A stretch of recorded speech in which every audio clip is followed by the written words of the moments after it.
चंडीगढ़ में संपत्ति विवाद को लेकर फायरिंग की घटना का एक हैरान करने वाला मामला सामने आया है, जिसमें एक 67 साल के वकील ने एक महिला के ऊपर फायरिंग कर दी। फायरिंग की इस घटना में महिला की हालत चिंताजनक बनी हुई है और महिला को इलाज के लिए पीजीआई चंडीगढ़ में दाखिल करवाया गया है। जिस वकील ने फायरिंग की है उसका नाम जेपीएस चड्ढा बताया जा रहा है और जेपीएस चड्ढा पर आरोप है कि वो सेक्टर 42 के एक फ्लैट पर पिछले 36 साल से कब्जा करके रह रहे हैं। हालांकि वकील के बेटे का कहना है कि 36 साल पहले जो एग्रीमेंट हुआ था उसी के आधार पर किराया देकर परिवार वहां पर रह रहा है और इस पूरी घटना के पीछे महिला ने पुलिस के साथ मिलकर फ्लैट पर जबरन कब्जा करने की कोशिश की है, जिसके चलते सेल्फ डिफेंस में वकील की ओर से फायरिंग की गई है। हालांकि चंडीगढ़ पुलिस का कहना है कि महिला को लंबी कानूनी लड़ाई के बाद कोर्ट से आदेश मिल गया था कि वो अपने फ्लैट का कब्जा ले सकती है, जिसके बाद 3 सदस्यीय चंडीगढ़ पुलिस की टीम को लेकर महिला अपने फ्लैट पर कब्जा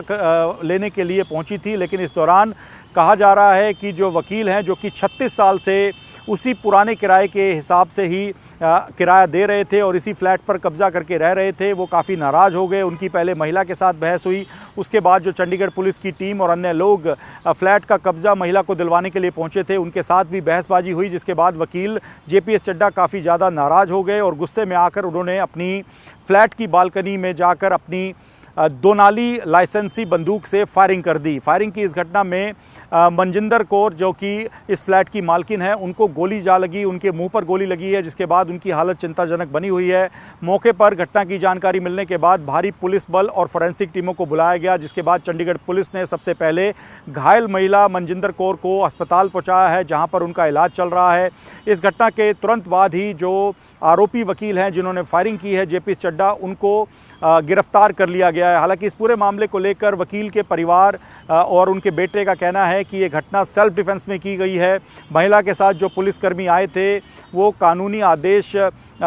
होने के बाद पूरी तरह से जोर जबरदस्ती करने का प्रयास कर रहे थे, जबकि वकील की ओर से उनको बताया गया कि कोर्ट ने जो आदेश दिया है उसको लेकर वो ऊपरी अदालत से स्टे ले आए हैं। ऐसे में मामला कोर्ट में अभी विचाराधीन है। इसी वजह से उन्होंने पुलिसकर्मियों को कहा था कि वो इस तरह से कब्जा नहीं दिलवा सकते।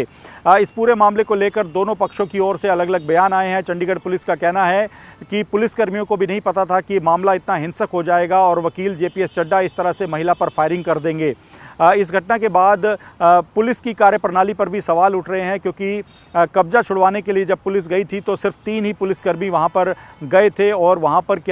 क्या स्थिति बनी जिसके चलते वकील ने फायरिंग कर दी। इस घटना को लेकर भी लगातार सवाल उठ रहे हैं। आरोप ये भी लग रहे हैं कि पुलिस वहां पर जब पहुंची तो उन्होंने वकील को कानूनी पक्ष समझाने की बजाय जबरन फ्लैट पर कब्जा लेने का प्रयास किया, जिसके बाद वकील काफ़ी नाराज़ हो गए और उन्होंने इस तरह से इस हिंसक फायरिंग की घटना को अंजाम दे दिया। फिलहाल दोनों पक्षों की ओर से अलग अलग बयान सामने आ रहे हैं, लेकिन जो पीड़ित पक्ष है उसका कहना है कि 36 साल पहले जिस किराए पर एग्रीमेंट हुआ था उसी हिसाब से ही वकील इस फ्लैट में रह रहे थे। इसी वजह से वकील पर ये आरोप लग रहे थे कि वो फ्लैट पर कब्जा करके रह रहे हैं और इसी वजह से लंबी कानूनी लड़ाई महिला के द्वारा लड़ी गई थी और अब कोर्ट के आदेश के बाद ही महिला पुलिस के साथ इस फ्लैट का कब्जा लेने के लिए पहुंची थी।